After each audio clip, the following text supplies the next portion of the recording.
Kenapa itu? Oke. Oke, next. Next, Bu. Oke, next, Bu.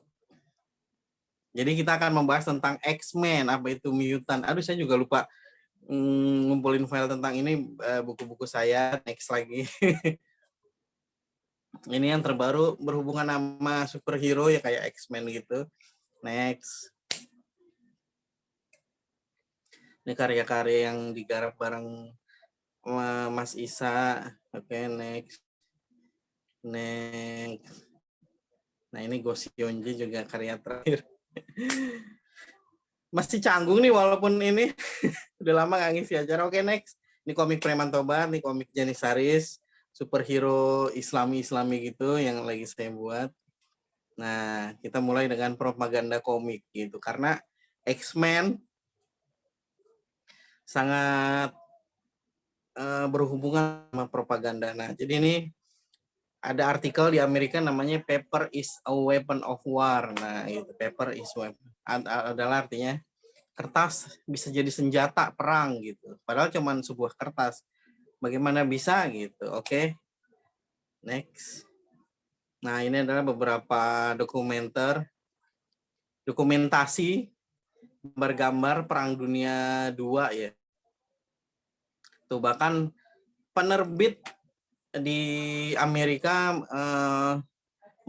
menerbitkan 122 juta. Bayangin 122 juta buku. Sebenarnya ini bukunya maksudnya buku komik ya, 122 juta komik saat lagi perang. Jadi kalau dikirim ke Indonesia itu komik 122 juta itu hampir semua orang megang itu komik. Misalnya komik Muhammad Al-Fatih dicetak 122 juta kopi. Nah, 122 juta kopi itu bisa kesebar ke pelosok-pelosok hampir gitu ya, setengah penduduk Indonesia lah. Berarti banyak banget. Karena kalau kita orang Islam pasti kan punya panduan ya untuk berperang, Al-Quran, hadis gitu ya, Al-Quran dan Sunnah gitu. Nah kalau orang kafir kan nggak punya. Akhirnya dia untuk menyemangati pasukan-pasukannya, tentara-tentaranya menggunakan komik-komik patriotisme gitu. Yang akhirnya kalau orang Islam kan berani gitu ya mati gitu dalam medan perang sebagai jihad gitu ya, sebagai fisabilillah, berjuang fisabilillah. Nah sedangkan orang kafir karena nggak punya, mereka punya komik gitu. Jadi saat beberapa orang menganggap remeh komik di Amerika, komik adalah hal yang sangat serius gitu, sampai jadi alat untuk semangat perang para pemuda-pemuda gitu. Oke, next. Nah, ini juga salah satu propaganda saat Amerika berperang lawan Rusia, lawan Cina. Nah, ini komik propaganda untuk anti komunisme gitu. Oke, next. Nah, ini beberapa dokumentasi tentara Amerika megang komik biar semangat perang gitu, supaya ngerasa jadi hero. Oke, next. Nah, ini juga salah satunya nih. Oke, lagi Kak. Nah, ini juga dokumentasinya. Ini dokumentasinya. Nah, ini juga nih lagi istirahat mereka ngajinya pakai komik gitu. Biar ngerasa mereka adalah superhero, pahlawan Amerika, nggak takut mati gitu, mati demi Amerika seperti itu. Nah ini sekarang kita membicarakan Marvel, karena di Amerika nih yang lagi terkenal Marvel, apalagi No Way Home, teman-teman pasti tahu lah ya. Yang terakhir tuh Spider-Man No Way Home. Ini adalah bapaknya saya, Stan Lee. Ini adalah Stan Lee, bapaknya Marvel Comics. Jadi kalau kita tahu Avenger, No Way Home yang kemarin, nah ini nih dedengkotnya nih, dia nih Biang Keladi yang ngebikin gitu. Namanya apa sih kalau itu Opa Stanley gitu. Opa Stanley. Jadi waktu kecil kita kan selalu dikasih tahu ya sama Ustadz untuk hati-hati sama ini, sama orang Yahudi, hati-hati sama orang Yahudi. Ya ternyata memang benar gitu. Dulu waktu kecil atau masih sekolah kita selalu ngomong apa-apa Yahudi gitu, apa-apa Wahyudi gitu. Si Wahyudi disalahin terus. Imunisasi, Illuminati, terus itulah. Pokoknya selalu orang Yahudi disalahin, tapi ternyata memang Stanley ini orang Yahudi gitu. Memang ustadz-ustadz kita dulu tuh kalau cerita hati-hati sama orang Yahudi, sama Al-Quran juga menjelaskan gitu. Dia adalah orang Romania yang lahir di Romania, terus imigran, dan dia orang Yahudi gitu, orang Amerika sih sekarang. Terus oke, next. Nah ini adalah komik X-Men. Nah ini yang gambar adalah komik. Nah kita kan lagi bahas ini mutant ya. Mutant itu adalah kalau di komik X-Men, maaf gambarnya belum dicari, belum di artikel-artikelnya belum dilengkapin. Jadi X-Men mutant adalah berasal dari kata mutasi ya, mutant. Cuman plesetannya jadi mutant, ya, mutasi gitu. Nah, mutasinya itu adalah perubahan gen. Dia lebih ke DNA ya, mutasi itu DNA. Nah, jangan dulu Bu, jangan buru-buru, back dulu Bu. Back lagi. Ini adalah komik yang dulu sangat pengen saya koleksi. Ini adalah yang gambar namanya Jim Lee, yang bikin kok yang ngarang adalah Stanley, itu orang yang kakek tadi.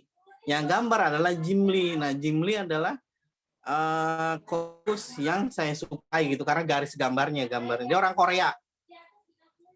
Orang Korea, garis-garisnya tuh kalau di Indonesia tuh Ardiansyah ya. Nah, ini nih si Jim Lee ini nih mungkin menginspirasi Mas Ardiansyah, Mas Aan tuh yang bikin komik-komik bergaya Amerika. Nah, si Jim Lee ini orang Korea sangat membuat komik X-Men ini makin meledak gitu karena gaya gambarnya keren. Gitu. Jadi komiknya apalagi ini komik yang paling laris nih, komik yang bisa di spread. Jadi kalau di komiknya dijajarin sebenarnya nyambung. Coba di next. Nah, ini kalau tanpa ada garis-garis buku ya. Nah, kayak gini sebenarnya. Akhirnya dibelah-belah jadi buku. Nah, ini yang bikin Jim Lee. Yang ngarang tadi si kakek tuh opa Stanley, sama-sama Lee, ada Lee-nya. Nah, yang satu orang Amerika, orang Yahudi, yang satu orang Korea. Nah, yang gambar ini orang Korea. Gitu. Kayak Stanley itu Mas Isa yang bikin cerita. Jim Lee itu saya yang gambar. Jadi sama-sama yang membuat bukunya itu makin kuat karakternya. Dua orang itu dibutuhin. Nah, kayak gini. Nah, komik ini yang membuat X-Men makin meledak. Dulu kok X-Men udah terkenal, tapi X-Men makin meledak karena komikusnya Korea ini nih bernama Jim Lee. Gitu. Maaf gambarnya juga belum saya ini lain kali mungkin kalau ada presentasi mutant lagi. Jadi mutant tunggu dulu. Jadi mutant adalah mutasi ya, akar kata dari mutasi yang mutasi genetika yang tadinya manusia normal bisa keluar sayap. Kalau dalam ilmu biologi yang teman-teman tahu pasti ya tentang dulu manusia kera gitu, monyet. Sekarang jadi lutung. Jadi orang utan, jadi manusia lama-lama gitu. Nah, ini juga salah satu idenya gitu, mutasi, mutan. Yang manusia punya kekuatan bisa terbang, yang kayak Storm tuh yang baju putih tuh yang belakang. Nah, itu kekuatannya bisa mengendalikan alam gitu ya, mengendalikan alam kayak mengendalikan hujan. Masalahnya apakah itu mutant apa sihir gitu kita nggak tahu, tapi dia salah satu masuk ke mutant gitu. Padahal kalau menurut saya ya secara kita umat Islam, nah itu pasti penyihir gayanya begitu. Walaupun sihir nggak ada yang bisa seperti itu kecuali para nabi atas izin Allah. Nah, tapi inilah para mutant bisa mengeluarkan energi, bisa ngeluarin optic blast. Optic blast tuh yang itu tuh, yang Cyclops. Cyclops tuh yang matanya keluar, nembak ke Magneto. Magneto itu yang paling depan, baju merah, kostum ketat merah. Nah, dia pengendali magnet, makanya namanya Magneto. Mungkin teman-teman udah tahu kali. Itu Wolverine, Wolf, ini berarti dari serigala ya, yang mengeluarkan kuku adamantium. Kalau di movie-nya vibranium, nah kayak gitu-gitu. Nah, mereka ini adalah awalnya manusia biasa, terus menerus bermutasi, lama-lama jadi aneh-aneh kayak gini. Jadi dalam hayalannya si Stanley, manusia akan terus bermutasi dari kera, lama-lama jadi manusia, dari manusia lama-lama jadi mutasi. Ada yang jadi badannya besi, ada yang ini itu, tapi itu hayalan lah. Awalnya orang melihat itu cuma sebuah hiburan. Tapi kembali lagi ke awal tadi yang kita bahas tentang propaganda, masih ingat kan? Kak Jovan, Kak Aisyah, dan teman-teman, kita bahas propaganda bahwa pada ujung-ujungnya walaupun ini hiburan, ini adalah propaganda gitu. Yang nantinya akan dijelaskan oleh Kak Isa tentang propaganda yang akan saya lanjutkan nanti. Oke, lanjut. Nah, ini adalah karakter-karakter yang digambar lagi oleh Jim Lee. Nah, gambarnya keren lah kalau menurut saya. Itu kaptennya tuh yang baju biru, yang kolornya di luar, celana dalamnya di luar kayak Superman, celana dalam kuning. Itu yang botak adalah profesornya, dia adalah otak dari segala X-Men, kaptennya adalah Cyclops yang pakai kacamata itu. Oke, next.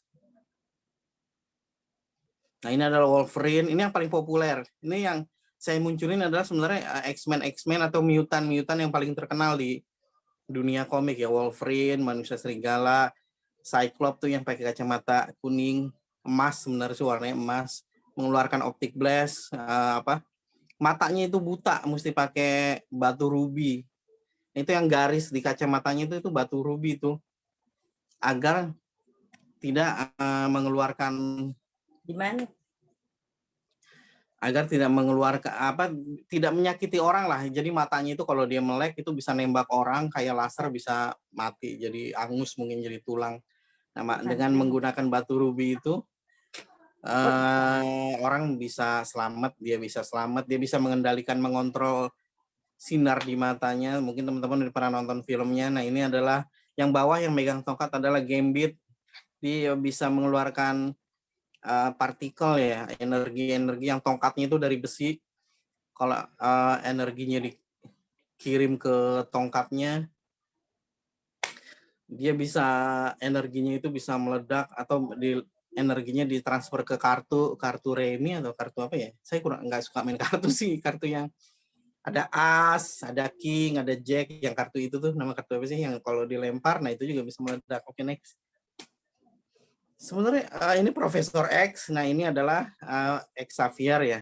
Nah, ini pemimpin para X-Men. Nah, ini yang baju merah, mana itu pemimpin para musuh gitu. Gak apa-apa ya, dilanjut cerita X-Men. Back dulu Kak. Jadi apa yang si botak ini, Profesor X ini perjuangkan adalah X-Men itu adalah orang yang bisa diperlakukan dengan baik gitu, disekolahkan. Dia makanya bikin sekolah namanya X-Men. Jadi X-Men itu nama sekolah gitu. Nah, sekolahnya ini berfungsi untuk orang yang punya kekuatan dibantu, dikendalikan, jadi masyarakat yang baik. Nah, tapi kan banyak orang-orang yang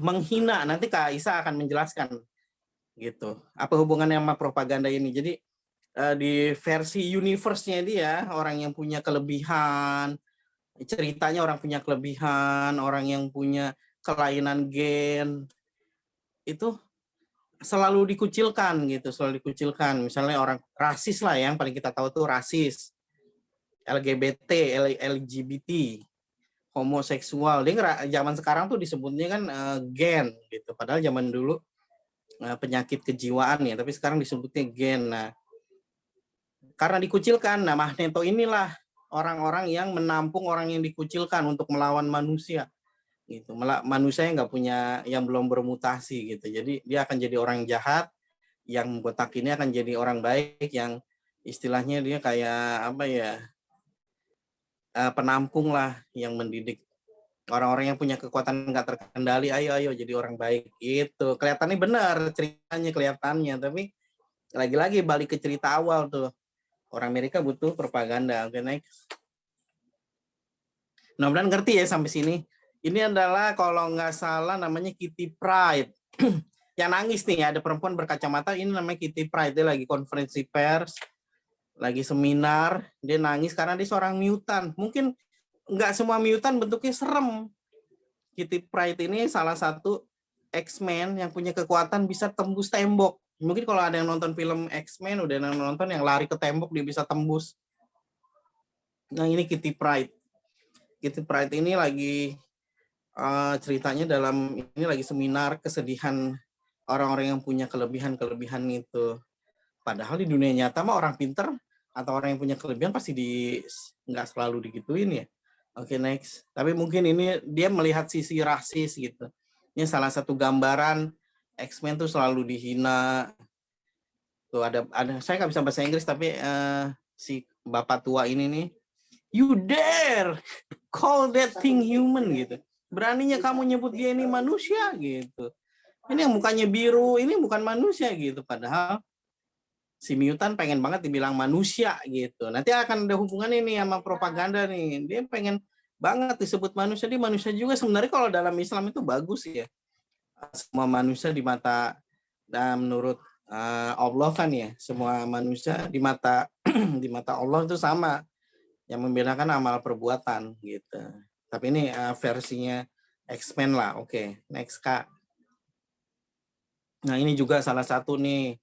Saya lupa ini namanya siapa. Pokoknya salah satu yang dikucilkan, lari gitu pokoknya. Mukanya hijau kayak kodok mungkin gitu. Cebong gitu mungkin. Terus akhirnya dikucilkan. Nah ini salah satu gambar-gambar propaganda. Nanti ujung-ujungnya teman-teman akan sadar ini propagandanya. Oh iya ya gitu. Awalnya komik tapi ternyata iya juga gitu. Nah ini salah satu penolakan demo kepada mutant gitu ya, orang-orang yang bermutasi. Oke, next. Nah ini juga intinya gitulah, ini anak-anak yang apa namanya akan didaftarkan gitu ya. Kalau anak kamu punya anak yang mulai bermutasi, lidahnya kayak ular, matanya bisa ada 4, misalnya kayak gitu, silakan daftarkan, registrasi biar terdaftar orang-orang yang bermutan gitu ya. Kayak gitulah ini, tapi ini hayalan ceritanya. Tapi ini dalam komik yang dia seakan-akan serius banget gitu. Ini juga nih sebuah konferensi tentang manusia yang pengen tetap seperti manusia, nggak pengen ada mutasi. Jadi kalau ada mutasi di penjara atau mendingan dieksekusi biar manusia tetap wujud seperti ini. Tapi ini kan hayalan mereka ya. Gitu. Balik lagi ini akan merujuk ke propaganda yang awal tadi tuh, bahwa komik punya kekuatan gitu, yang bagi Indonesia cuman hiburan, kadang kalau baca komik terus diomelin, tapi kalau di luar negeri itu adalah propaganda yang bayangin, dan baca komik orang jadi berani perang gitu. Yang bagi kita sebagai orang muslim ya sepele gitu, karena ada Al-Quran, kalau Islam gitu ada hadis. Nah karena mereka nggak punya, maka punya kekuatan komik ini. Oke, nah ini adalah salah satu hadis ya, tentang Allah tuh nggak memandang rupa kita ya, yang Allah lihat itu amalan kita. Ya teman-teman pasti udah tahu ini. Jadi kalau orang Islam aman lah, nggak ada rasis-rasisan gitu. Tapi ini permasalahan orang kafir. Oke, next. Oke, ini adalah artikel. Sekarang menuju ke filmnya ya, X-Men. Yang akan nyambung ke propaganda. Ini X-Men nih, tunggu.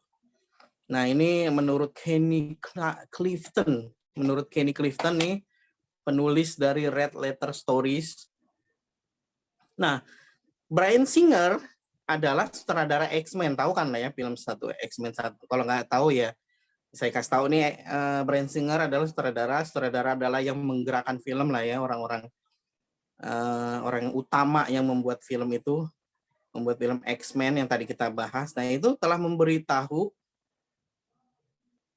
Ian McKellen nanti ada gambarnya. Ian McKellen itu yang jadi Magneto tuh, yang tadi punya kekuatan magnet, bahwa film ini nih, niat bikin film ini adalah tentang politik gay, LGBT zaman sekarang. Nah sekarang baru mulai ngerti kan, LGBT adalah bagaikan mutan gitu, orang yang tersingkirkan, orang yang apa ya, orang yang didiskriminasi, apa sih, oh ya, orang yang paling dihina gitu ya. Walaupun Diskriminasi. menurut Islam memang hina gitu. Tapi bagi mereka adalah gay adalah orang yang mulai bermutasi gitu. Gimana coba mulai bermutasi yang harus ya kayak film yang tadi seperti saya gambarkan bahwa orang mulai nggak terima gitu. Nah, film ini adalah propaganda salah satu. Nah, balik lagi ke awal, propaganda untuk ayo kita lindungi kaum gay gitu. Dengan film X-Men ini yang kayaknya orang mulai relate kalau berhubungan tentang di demo, dibenci gitu, rasanya jadi gay, rasanya. Nah, jadi dengan ada komik X-Men ini, kita yang bukan gay jadi mulai paham gitu, berempati gitu. Nah sedangkan kata Ian McKellen sebenarnya saya lupa namanya, pokoknya ada sernya itulah. Ya. Jadi Sir Ian Murray McKellen ya namanya. Jadi Ian McKellen ini sebagai Magneto ini, kalau DVD ya, kalau teman-teman mungkin koleksi DVD, kalau enggak ya bagus gitu. Tapi kalau teman-teman koleksi DVD biasanya ada bonus wawancara gitu. Yang kalau di bioskop nggak ada, tapi kalau kita beli DVD-nya yang original akan ada the making-nya, ada serial wawancara. Nih, wawancaranya itu ngomongin tentang homoseksual dulu gitu si Ian McKellen. Ian McKellen adalah pemain dari Magneto gitu. Oke, next. Nah, ini Bryan Singer. Oh, ini X-Men movie-nya ya, teman-teman pasti tahu lah ya, ini movie-nya, gambar-gambar movie-nya. Walaupun nggak semua pemainnya gay, tapi ingat ini adalah propaganda. Oke, next. Nah, ini adalah Bryan Singer. Sutradaranya seorang gay, saudara-saudara. Nah, Bryan Singer adalah seorang gay. Saya udah search di Google dan karena saya orang yang normal, agak enek gitu ngeliat dia lagi kumpul sama laki-laki manja-manja gitu. Tapi filmnya action gitu, kayak laki normal. Oke, next. Nah, ini Ian McKellen sebagai kalau di film X-Men sebagai Magneto. Kalau di komik coba back. Kalau di komik coba back lagi. Kalau di komik sih Gagah Perkasa ya, kenapa pas ini jadi kakek-kakek. Next. Oh enggak deh, kejauhan. Oke. Ini nggak usah. Oke, ini adalah Magneto yang tadi badannya keker di komik. Walaupun di Magneto di komik itu maksudnya memang kakek-kakek, tapi kakek-kakek perkasa. Tapi mungkin kakek-kakek yang perkasa jarang yang gay gitu kali. Akhirnya dipilih lah si Ian McKellen, Ian McKellen.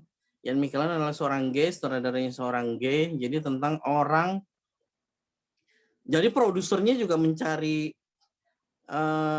orang pemain-pemain gay ini mungkin supaya berempati ya aktingnya ya, bagaimana mereka dikucilkan, begitulah X-Men gitu. Oke, next Kak, mudah-mudahan masih ada sih lanjutannya. Ini adalah, tolong ditutup. Ini adalah salah satu gambar X-Men. Sejarah gay X-Men membuktikan bahwa mereka adalah pahlawan super paling aneh yang pernah ada. Ini bahkan orang Amerika pun juga mengatakan bahwa oke, next aja, geli soalnya saya ngeliat. Oke. Ini juga nih yang tadi Kitty Pryde yang tadi saya ceritain bahwa dia bisa nembus tembok. Sebenarnya itu sihir ya, kayak siluman. Kalau di Indonesia mah babi ngepet kali. Tapi karena dia orang barat disebutnya mutant. Nah, ini juga seorang lesbi. Oke, next. Nggak usah lama-lama ngelihat. Nah, ini adalah Iceman. Mungkin teman-teman kalau udah tahu X-Men atau nonton filmnya Iceman, tahu Iceman nggak, yang bisa ngeluarin es? Dan saya kesel ternyata dia lesbi, gay juga. Padahal Iceman manusia es. Iceman ini awalnya bukan gay, tapi penulisnya menambahkan lagi kaum gay di dunia mutant. Oke, next lagi Kak. Nah, ini akan ada adegan pernikahan, saudara-saudara, pernikahan di X-Men. Jadi mungkin next saja supaya nggak usah kelihatan. Gitu. Jadi oke, sebentar. Nah, jadi bahkan X-Men udah nggak malu lagi menunjukkan superhero nikah. Bayangin, superhero nikah tapi laki sama laki itu udah nggak malu lagi di komik X-Men. Bahwa propaganda itu sangat berbahaya dan sangat serius di Amerika ya.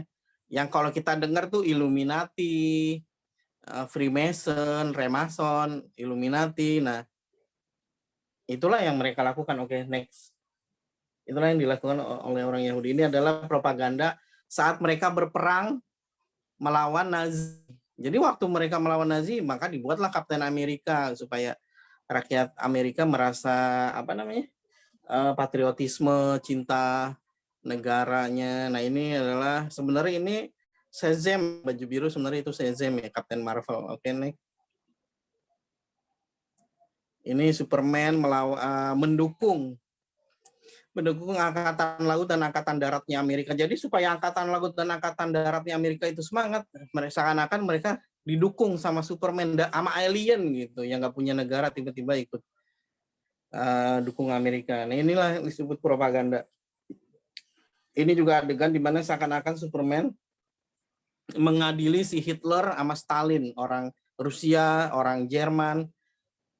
Superman adalah pahlawan yang akan mengadili gitu. Padahal ujung-ujungnya ini teman-teman ini akan singkat aja. Ini rambutnya pada hitam, superhero Amerika ini Shazam, yang satu Superman. Ini adalah Bruce Wayne yang jadi Batman. Next, ini adalah Wonder Woman. Teman-teman, saya biasanya nanya, oh mundur dong kakak. Jadi ini mereka berambut hitam dulu. Biasanya saya nanya, tapi saya nanya juga di akhirnya, kenapa mereka berambut hitam? Padahal orang Barat itu terkenal berambut kuning, teman-teman pasti termasuk saya bertanya-tanya, kenapa superhero-nya tidak berambut kuning? Sebenarnya ada sih, gitu. Tapi bahkan X-Men yang tadi Cyclops, Wolverine, rambutnya pada hitam gitu. Ya karena mereka adalah gambaran dari orang-orang Yahudi gitu. Oke, next. Gitu. Oke, next lagi, Kak. Nah, ini oke, next. Nah, jadi superhero aja menggambarkan gambaran ciri fisik orang Yahudi yang berambut hitam. Oke, next. X-Men pun kalau kita perhatikan rambutnya pada hitam semua loh, jarang yang berambutnya blonde. Oke, next, Kak. Nah, ini Superman yang gambar Jim Lee lagi, yang orang Korea tadi. Ini gambar terbarunya makin keren. Oke, next. Superman berambut hitam. Nah, ini adalah Superman. Saya nggak mau berlama-lama sih, nggak bisa nerusin. Terusin sampai selesai ya. Oke, ini adalah menurut apa namanya penulis di Amerika, si Rich. Siapa namanya? Aduh, matanya nggak kebaca. Ya, menurut si penulis ini adalah Superman adalah orang Yahudi, gitu. Akar dari ajaran Ibrani. Oke, next. Oke, next lagi. Nah, ini adalah pengarang Superman, Jerry Siegel dan Joe Shuster. Jerry Siegel dan Joe Shuster adalah orang apa namanya? Pengarang Amerika juga. Oke, next lagi. Next lagi, Kak. Yang ini singkat aja karena sebenarnya bahas Superman X-Men ya. Oke, next lagi, Kak.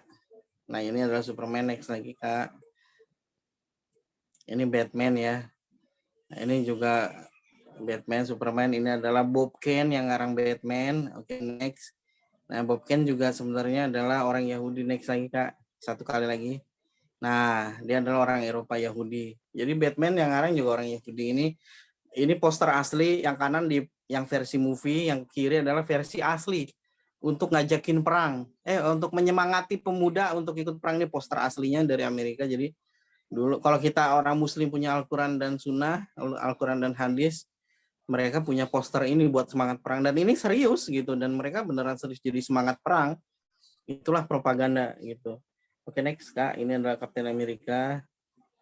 Ini adalah Jack Kirby. Oke, Jack Kirby, dan ini orang Australia. Ini pengarang Kapten Amerika yang asli nih sebenarnya. Nanti dibeli sama Stanley. Ini orang Austria, bukan Australia, Austria Yahudi. Dan next. Nah, ini Joe Simon juga orang Yahudi juga. Jadi apa semuanya benar-benar orang Yahudi gitu. Makanya superhero sana berambut hitam tuh. Pengarangnya pun berambut hitam gitu. Tuh orang miskin, orang Yahudi dari keluarga ini. Ini ada Wonder Woman. Oke, next. Ini juga salah satu persamaan gender ya, kembali ke propaganda. Jadi di Amerika banyak orang yang menyepelekan perempuan, akhirnya si William Marston ini membuat komik Wonder Woman. Oke, sebenarnya sih itu aja sih. Oke. Kembali lagi ke soal propaganda. Jadi seperti itulah kekuatan propaganda, begitulah bahayanya komik X-Men ya, propaganda di dalam X-Men, mutant, yang mana seandainya mereka mengenal Islam, mereka akan tobat gitu. Tapi kan ini juga cuman hayalan seperti itu. Bahkan di Amerika komik saking seriusnya itu ya, saking seriusnya propaganda, komik bisa dijadikan alat politik ya untuk melakukan untuk pemilihan umum gitu ya. Jadi presiden pun membayar komik gitu ya. Kayak di Indonesia mungkin Megawati bayar komik Al-Fatih mungkin supaya di Al-Fatih ada Megawati mungkin seperti itu. Ini adalah Jokowi, bukan Jokowi. Ini salah satu presiden Amerika yang kemarin. Tuh. Oke, seperti itulah kira-kira. Oke, seperti itu aja. Mungkin nggak usah jauh-jauh dulu ke Jepang itu. Kita akan pertemuan lain kali. Intinya kembali ke propaganda bahwa propaganda adalah hal yang serius. Hasil gitu, bukan sekedar serius tapi nggak berhasil, pasti nggak dilanjut. Yang seperti kita tahu kan, X-Men itu biayanya masing-masing film ada yang 100 juta dolar, 300 juta dolar tuh X-Men yang terakhir tuh, X-Men yang paling terkenal itu 300 juta dolar. Kalau teman-teman tahu 300 juta dolar itu bisa triliunan lebih, mungkin ratusan triliun gitu ya kalau dirupiahin. Bahasa kasarnya Pulau Bali bisa dibeli gitu sama mereka. Utang Indonesia bisa dilunasin cuman demi kayak film Spider-Man kemarin tuh No Way Home. Balik modalnya 1 miliar dolar, bukan 1 juta dolar, tapi 1 miliar dolar. Teman-teman bisa bayangin 1 miliar dolar itu hutang Indonesia. Saking propaganda itu beneran serius ada gitu. Kalau seandainya keuntungan film Spider-Man itu buat utang Indonesia itu bisa lunas gitu. Dan filmnya cuman 2 jam, teman-teman mungkin pernah nonton film Spider-Man cuman 2 jam dan biayanya itu triliunan, karena propaganda itu memang serius gitu, bukan main-main. Jadi disinilah saya dan Mas Isa bikin komik, karena propaganda adalah hal yang beneran ada gitu. Nah, orang Islam juga harus punya propagandanya sendiri. Ini adalah karya-karya saya sama Kak Isa. Oke. Segini dulu, mudah-mudahan nanti ditambahin sama Kak Isa tentang propaganda-propaganda yang insya Allah lebih seru. Oke Kak Jovan, Assalamualaikum warahmatullahi wabarakatuh. Waalaikumsalam warahmatullahi wabarakatuh. Wah, Kak Andri jangan hilang dulu dong, saya mau nanya-nanya ini. Iya, Oh ya, ternyata. nanti kita tanya-tanya. Oke, ntar Kita nanti teman-teman juga bisa ada kesempatan nih untuk sharing ataupun bahkan bisa ngasih ide ke Kaisa ataupun ke Kak Andri buat kita sama-sama belajar juga terkait dengan propaganda ini. Saya juga kaget ternyata X-Men itu ide dasarnya itu untuk memberikan empati kepada kaum G ya. Oh, subhanallah. Jadi gimana ya? Sampai sebegitunya mereka memikirkan perjuangan yang seharusnya nggak diperjuangkan gitu. Dahsyat banget. Oke, kita balik dulu ke Kaisa. Nanti teman-teman ada kesempatan untuk saling diskusi bareng Kak Andri dan Kaisa. Gitu. Saya udah menyiapkan beberapa pertanyaan untuk mereka berdua sih. Mungkin langsung aja ke Kaisa. Bisa open mic. Nah, dia Kaisa. Sehat Kaisa. Alhamdulillah luar biasa. Siap. Kaisa mau ini lagi apa namanya? Share materi lagi PPT atau gimana? Ya, insya Allah ada slide-nya. Oke, siap. Waktu dan tempat saya persilahkan kepada Kaisa. Siap, terima kasih banyak Om Jovan. Bismillahirrahmanirrahim. Assalamualaikum warahmatullahi wabarakatuh. Alhamdulillahirabbil alamin. Wassalatu wassalamu ala asyrofil anbiya'i wal mursalin wa ala alihi wa sahbihi ajmain.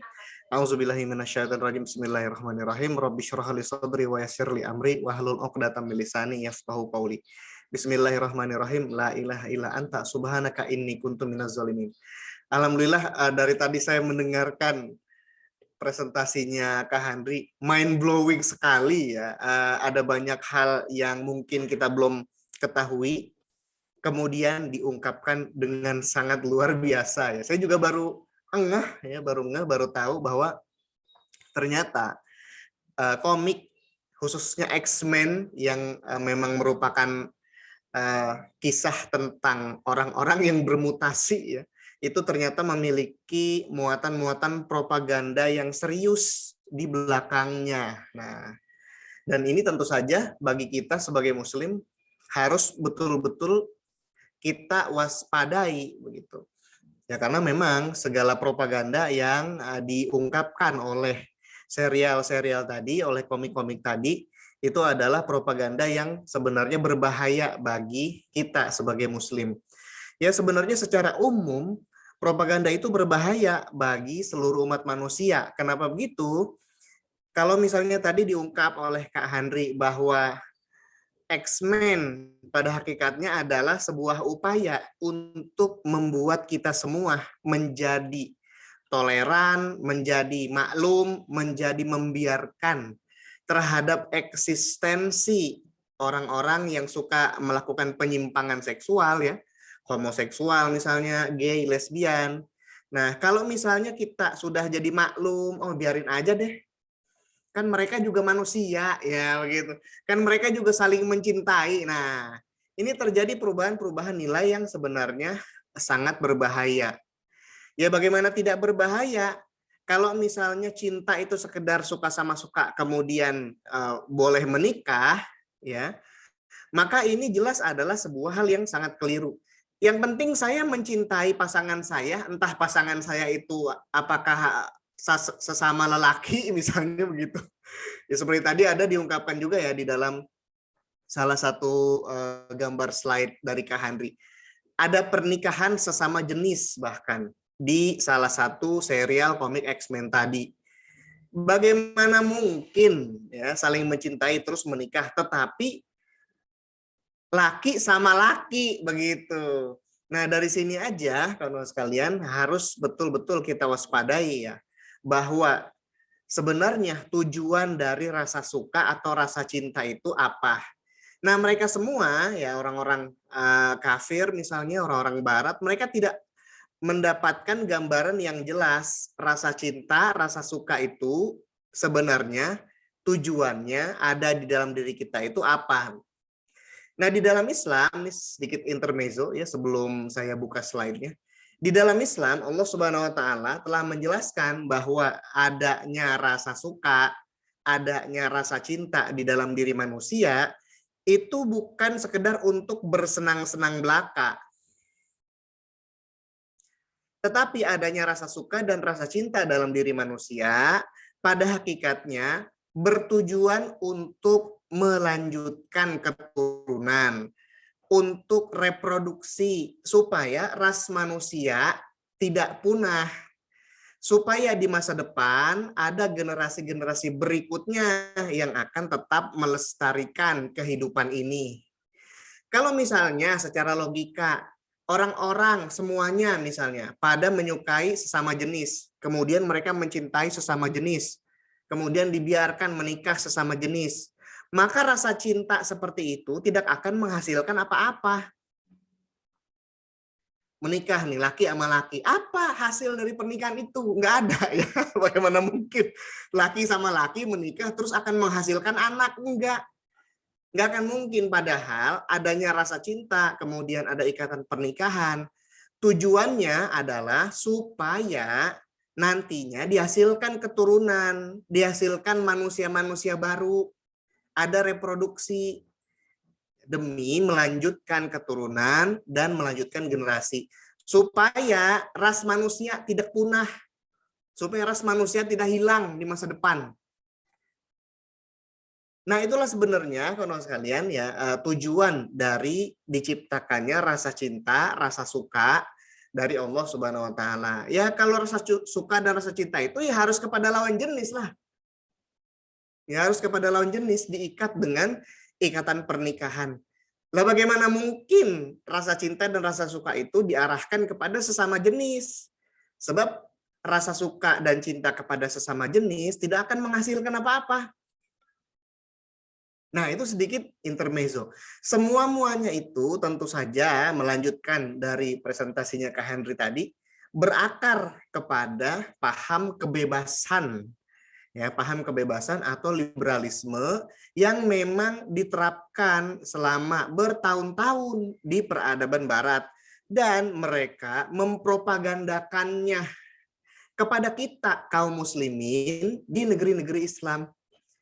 Mereka terus-menerus melakukan propaganda itu melalui komik. Nah ya, salah satunya melalui komik yang memang propaganda melalui komik itu sangat halus, sangat masif, nggak ketahuan. Sehingga kemudian kita menjadi welcome, jadi maklum. Ya udah biarin aja, mereka juga sama-sama manusia seperti kita. Mereka jadi gay, jadi homo, jadi lesbian kan bukan maunya mereka. Nah, begitu. Itu udah takdirnya mereka, katanya begitu ya. Karena apa? Karena mutasi. Nah, ini mutasi gen. Nah, kan gitu. Nah, padahal ini semua tentu saja adalah propaganda yang keliru. Nah, semuanya kemudian berakar dari liberalisme. Saya coba buka slide-nya ya. Share screen. Nah, ini dia.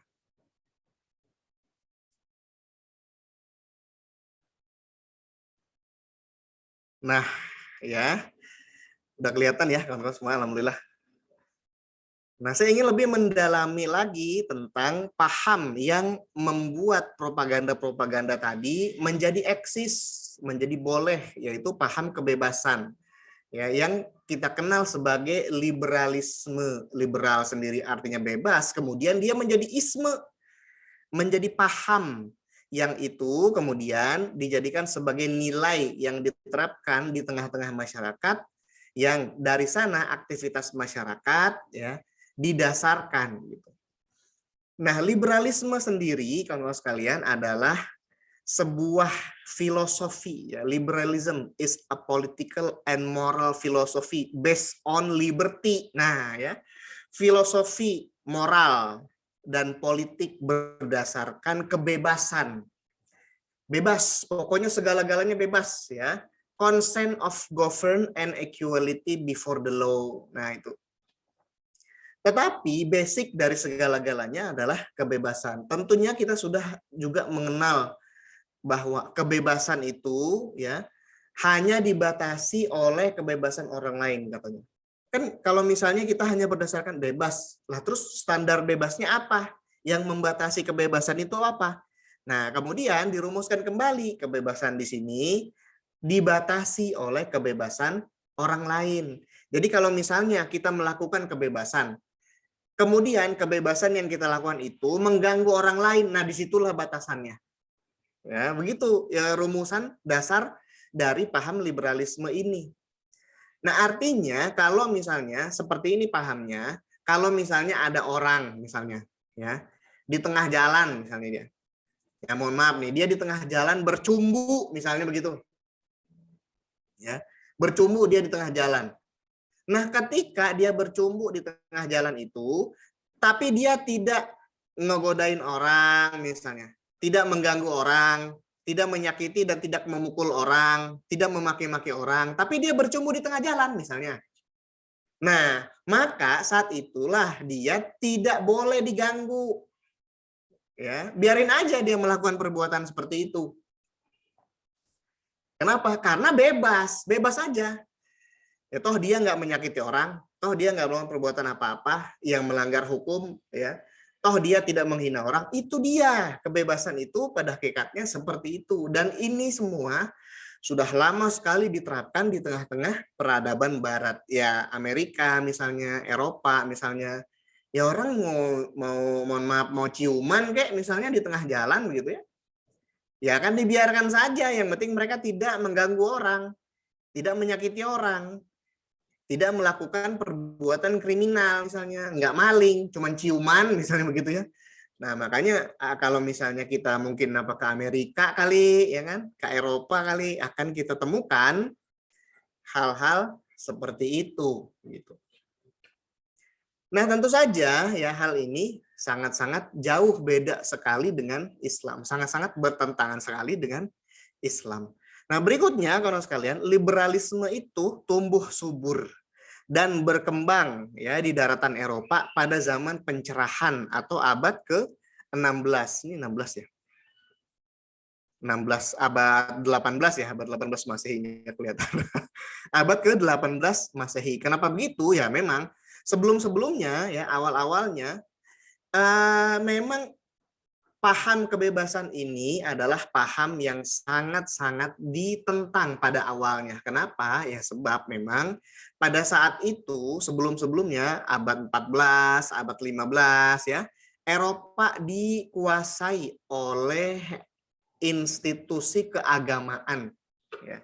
Dalam hal ini adalah institusi gereja, ya, gereja Katolik Vatikan, Paus, yang mereka itu berkolaborasi dengan para raja, para despot, monark, ya, untuk menguasai berbagai hal yang ada di negeri-negeri mereka. Mereka menguasai rakyat, menguasai berbagai sumber daya, ya, berbuat sewenang-wenang semau-maunya, semuanya karena legitimasi dari agama, yaitu agama Nasrani, ya, agama Nasrani, agama Kristen, khususnya Kristen Katolik, ya.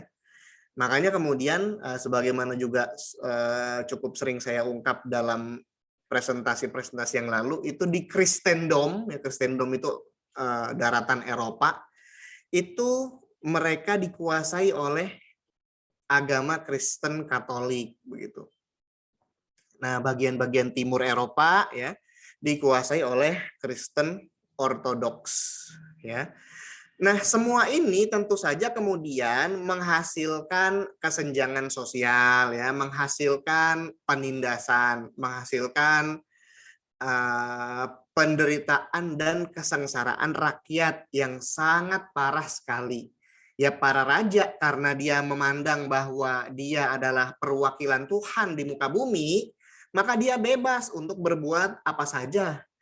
Ya, setidaknya inilah yang bisa kita lihat dari, misalnya saya ambil contoh adalah Raja Louis. Ya, Raja Louis ke-14, Raja Prancis yang kemudian dikenal dalam sejarah sebagai Le Roi Soleil. Ya, Le Roi Soleil itu apa? Raja Matahari. Ya, tapi bukan Satria Hitam Erek ya. Raja Matahari bukan. Nah, kalau dia kan anak matahari. Jadi Raja Matahari atau Raja Louis XIV ini, kawan-kawan sekalian, sejak kecil memang telah ditanamkan di dalam dirinya bahwa dia kelak akan menjadi seorang raja dan hak-hak dia sebagai seorang raja itu diberikan langsung oleh Tuhan, katanya begitu. Lah makanya kemudian ketika dia naik tahta sebagai Raja Perancis, salah satu negara besar Nasrani ya di Eropa, ya dia bebas berbuat apa saja. Selingkuh sana, selingkuh sini, menetapkan pajak yang memberatkan rakyat, yang penting dia kaya. Nah, begitu. Yang penting dia mendapatkan kemewahan-kemewahan, ya, bikin istana Versailles yang itu juga dibebankan kepada rakyatnya. Padahal rakyatnya udah empot-empotan, ya, cari makan susah begitu. Nah, ini semua tentu saja membawa kemiskinan, penderitaan, dan kesengsaraan, malapetaka besar bagi rakyat di daratan Eropa tadi. Makanya kemudian bangkitlah nih para filosof. Ya. Nah, jadi liberalisme diupayakan untuk meruntuhkan hak istimewa para bangsawan, monarki absolut, hak surgawi raja dan ratu, dan konservatisme tradisional dengan kesetaraan dan demokrasi. Tuh gitu. Udah lama dong terkungkung ya kan? Udah lama dong rakyat merasakan segala penderitaan. Karena apa? Karena dikekang, dikerangkeng oleh berbagai aturan agama, oleh berbagai aturan Nasrani, dan berbagai aturan kerajaan yang itu membuat mereka menderita, sengsara. Derita sederita-deritanya, sengsara sesengsara-sengsaranya. Udahlah hidup miskin, pajak aja melulu begitu. Ya, di kerajaan Inggris kayak begitu, di kerajaan Prancis kayak begitu. Makanya kemudian para filosof ini menebarkan berbagai gagasan dan pemikiran-pemikiran baru yang itu kemudian berbasis kepada liberalisme, yaitu paham kebebasan. Di mana paham kebebasan ini arahnya adalah untuk membongkar segala tatanan lama yang itu membelenggu rakyat, membelenggu banyak orang, ya. Nah, kemudian tatanan lama ini ingin digantikan oleh kesetaraan dan demokrasi. Nah, begitu dia. Salah satu ya filsuf yang kemudian dijadikan sebagai bapak liberalisme itu adalah John Locke. Nah, ini dia. John Locke ini, kawan-kawan sekalian, ya adalah seorang filsuf yang dia itu banyak gagasan-gagasannya, pemikiran-pemikirannya dijadikan sebagai gagasan untuk mendasari liberalisme. Ya, pandangan-pandangan John Locke juga banyak dipelajari ya di negeri-negeri kaum muslimin, di berbagai kampus ya, di jurusan-jurusan sosial, kayak misalnya kalau misalnya SMA ya, jurusan IPS ya, tahulah ini John Locke begitu ya, teori-teori ekonominya, teori-teori sosialnya juga banyak digunakan.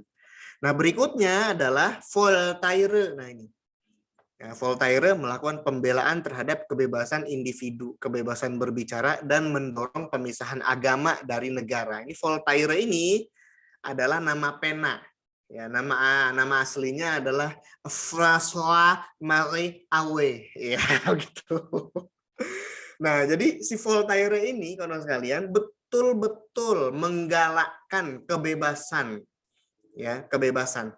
Kebebasan apa? Kebebasan dalam berbagai hal, dalam berbagai aspek. Kebebasan berekspresi, kebebasan berbicara, kebebasan berpendapat, begitu.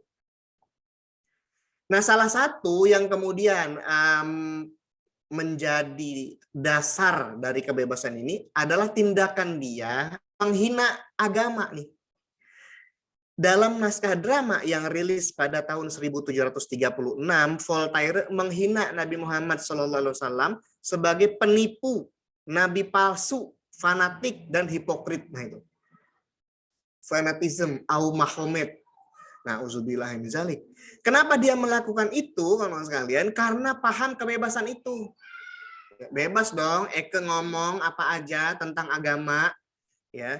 Nabi Muhammad SAW yang merupakan figur sentral, yang merupakan toladan bagi seluruh kaum muslimin, itu dia bilang fanatik, hipokrit, penipu. Nah, uzubillah min zalik. Semua gara-gara apa? Gara-gara kebebasan.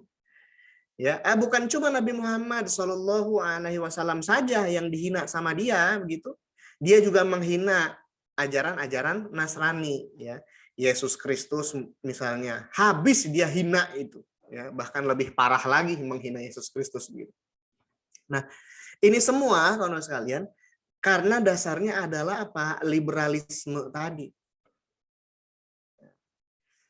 Pada tataran pemerintahan, tataran politik, liberalisme ini kemudian mewujud pada ide-ide yang digagas oleh seorang filsuf Prancis namanya Montesquieu.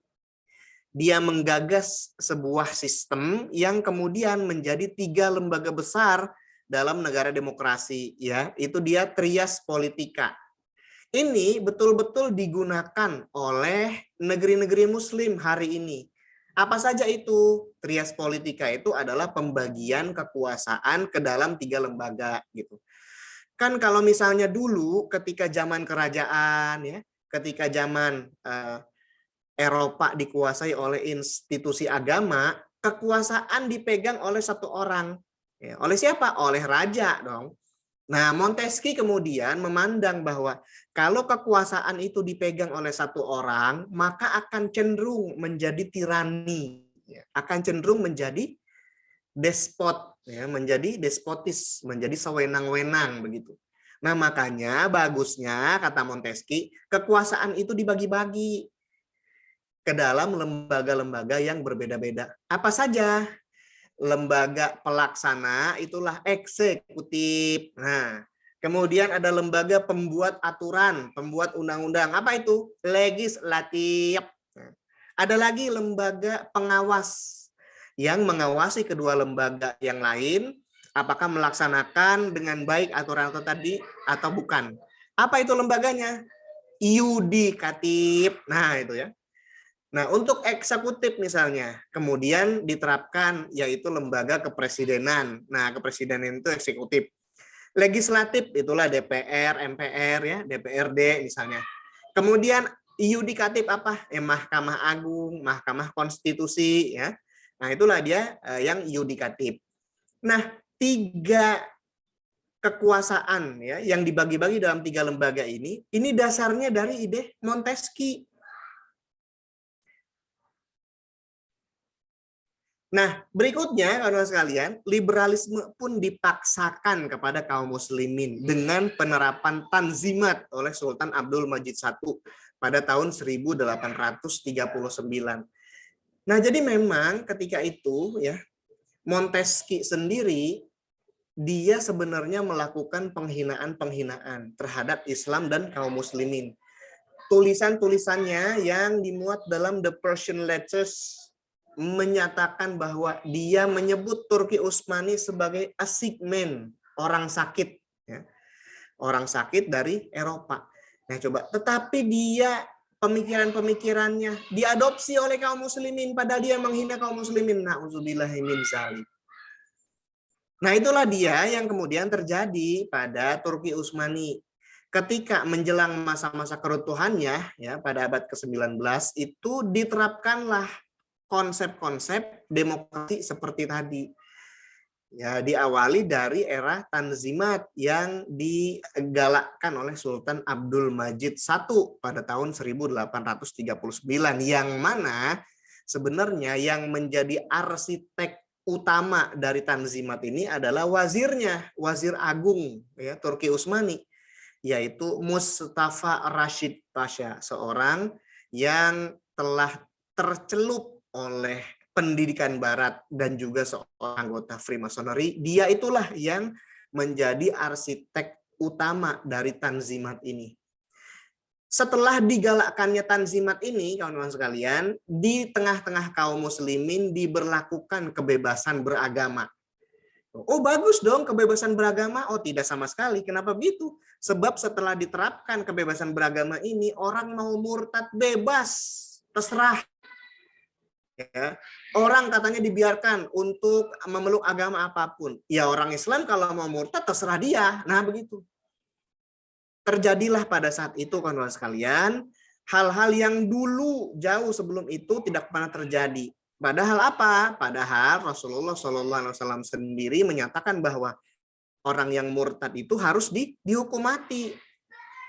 Ya, dalam salah satu hadis beliau bersabda, "Man baddala dinahu faqtuluhu."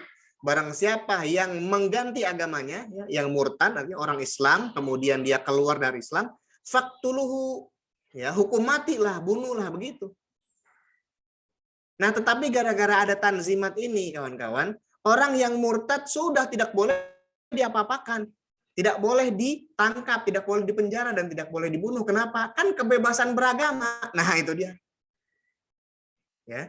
Selain itu, gara-gara Tanzimat juga terjadilah dekriminalisasi terhadap kaum gay, lesbian, ya, di tengah-tengah dunia Islam, di tengah-tengah khilafah Turki Utsmani pada masa itu. Ini sangat parah sekali, kawan-kawan sekalian. Nah, liberalisme ini mewujud dalam 4 bentuk. Ya, setidaknya ada 4 bentuk ini yang diterapkan di berbagai belahan dunia, di berbagai negara.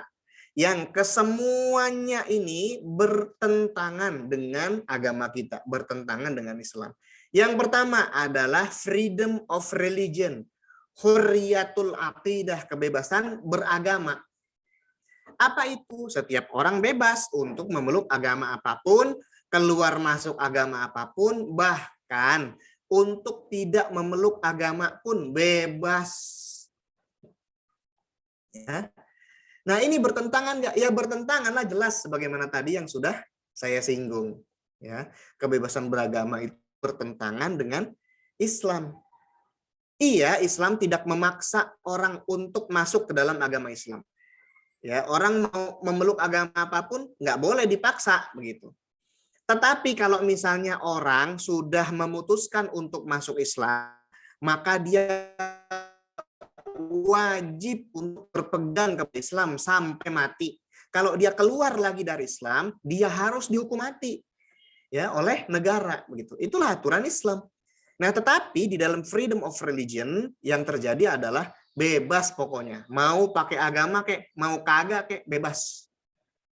Ya, orang mau meyakini adanya Tuhan, tetapi tidak meyakini agama, boleh di situ.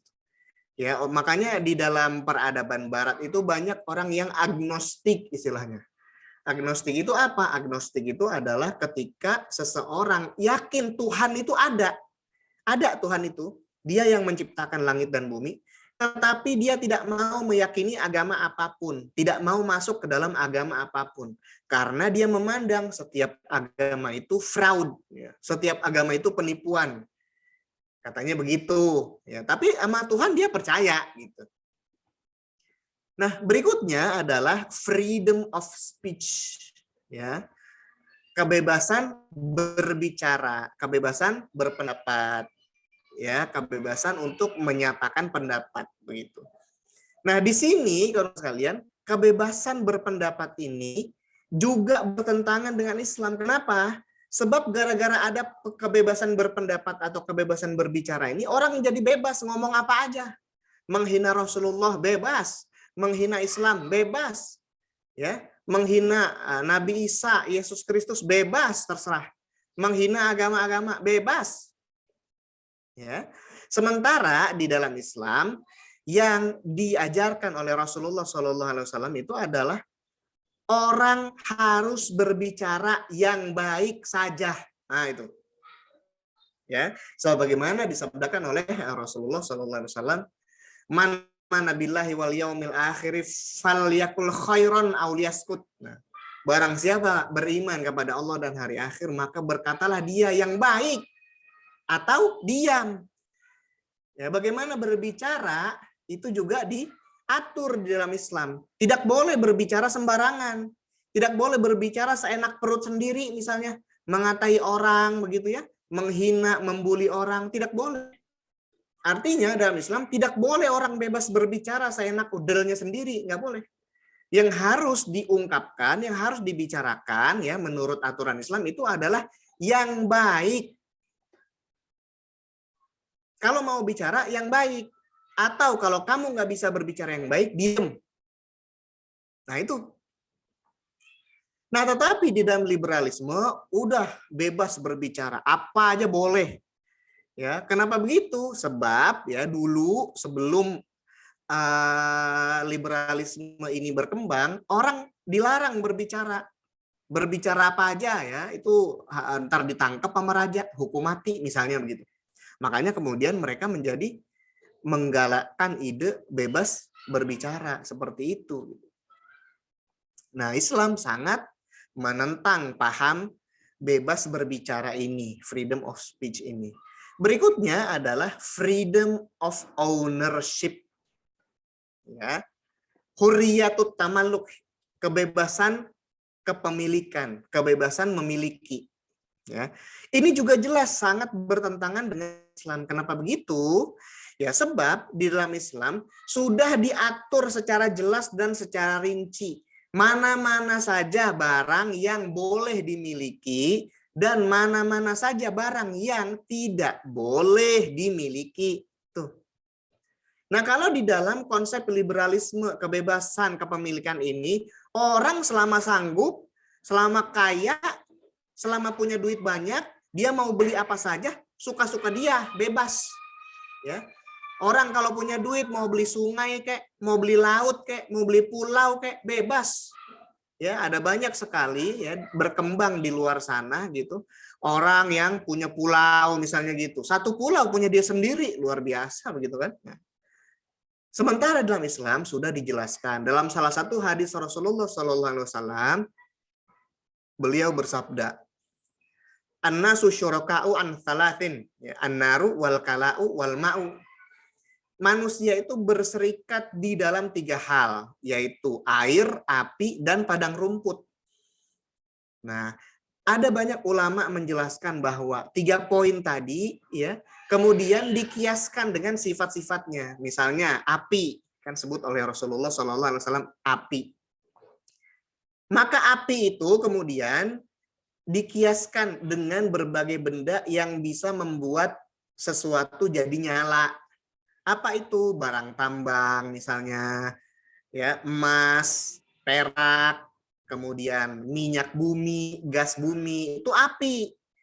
Maka ya, berbagai barang tambang tersebut tidak boleh dimiliki oleh individu, tetapi boleh dimiliki secara umum oleh masyarakat.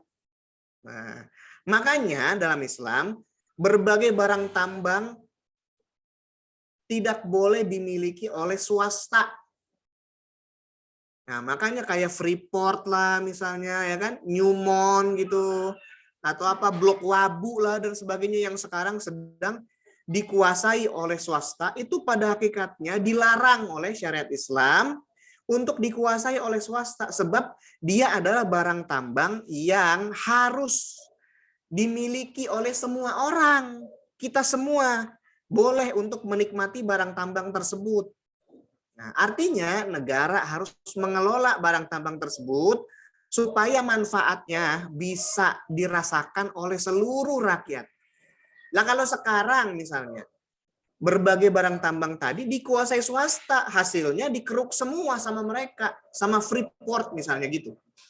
Ya, emas-emas ya udah diangkut semua sama mereka. Ya, saudara-saudara kita di Papua yang dapat hanya limbahnya, tailingnya. Nauzubillah ini. Karenanya dalam Islam haram itu kepemilikan individu, ya, freedom of ownership, ya, kebebasan kepemilikan individu itu haram hukumnya, tidak boleh. Ya, mana-mana saja yang itu menguasai hajat hidup orang banyak haram dimiliki oleh perusahaan swasta.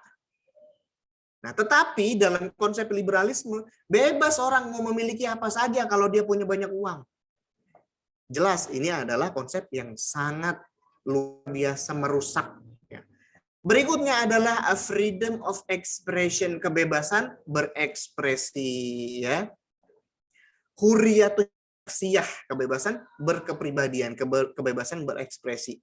Nah, dalam kebebasan berekspresi ini kalau sekalian, orang mau melakukan apapun bebas suka-suka dia. Ya. Orang mau jadi gay kek, homo kek, lesbian kek, bebas suka-suka dia. Ya, makanya bebas berekspresi. Ya, orang mau memakai pakaian yang gayanya norak kayak misalnya kayak Harajuku style misalnya begitu. Bebas, terserah. Ya, atau bahkan orang yang mau tidak berpakaian kayak terserah, bebas, yang penting tidak mengganggu orang lain, yang penting tidak melakukan tindakan-tindakan yang mengganggu kepentingan umum, terserah. Makanya berdasarkan ide dari kebebasan berekspresi ini, di negara-negara barat katanya berkembang komunitas-komunitas nudis misalnya. Ya, komunitas-komunitas naturis yang mereka itu memilih untuk tidak berpakaian sebagai gaya hidup. Kalau di negeri kita, ya kan, orang yang tidak berpakaian terus jalan-jalan keluar rumah itu kan orang gila, ya. Orang gila itu. Nah, kalau di negara-negara barat sana, orang memilih untuk tidak berpakaian terus keluar rumah, itu gaya hidup katanya. Waras, mereka sewaras-warasnya, tapi mereka memilih untuk tidak berpakaian. Ya, karena katanya tidak berpakaian mendatangkan manfaat yang sangat banyak, katanya begitu.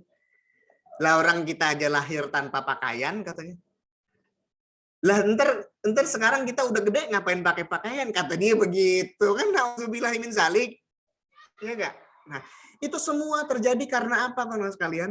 Karena kebebasan berekspresi, freedom of expression, hurriyatus syakhsiyah, dan ini semua difasilitasi di dalam liberalisme tadi.